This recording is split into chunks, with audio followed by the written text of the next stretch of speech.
Guardate, questa è una bella sfida, forse la più grande sfida che tocca al Veneto assieme a quella dell'autonomia, e penso che sia fondamentale parlare con i veneti di questo evento. Non è un evento che riguarda solo la montagna, no? La sfida più grande è nelle mani di Luca Zaia quando mostra il risultato di un percorso difficile ma vittorioso. È il contratto firmato con il CIO.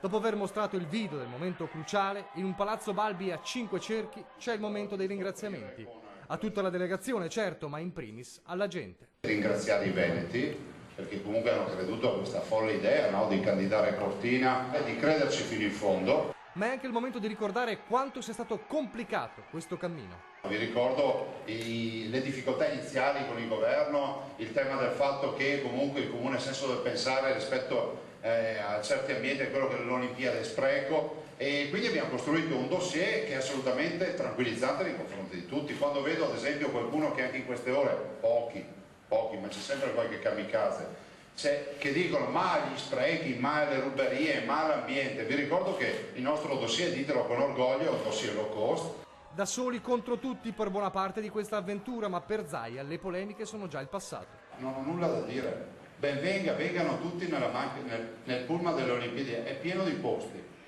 Adesso il territorio ha bisogno che tutti parlino delle Olimpiadi e parlino positivamente. I nostri nemici sono solo quelli che continueranno a parlare male delle Olimpiadi, non quelli che hanno parlato male e adesso hanno cambiato idea, quelli che continueranno a parlare male. Mio nonno diceva che solo i moni non cambiano idea. E quindi porte aperte a tutti. Ora si guarda avanti dopo che il CIO ha staccato l'assegno da 925 milioni di dollari, copertura del 75% delle spese. Tutto risolto? Nemmeno per sogno. Ci sarà da lavorare tanto, tantissimo, da subito. Infrastrutture, collegamenti, fare rete.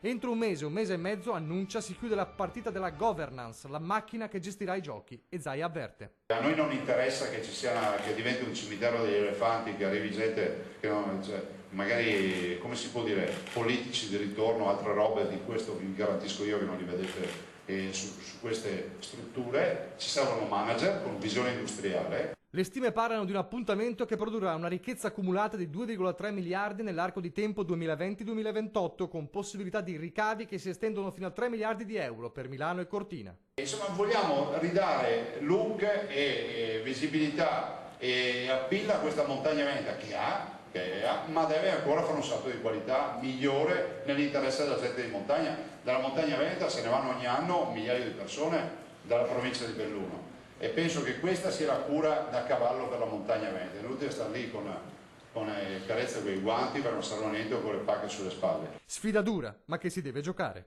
Noi veneti non siamo abituati a stare lì a aspettare che piova, cioè se non viene la piova se la andiamo a procurare in qualche maniera, la faremo, e quindi ben venga non questo pensiero ma questa nuova sfida.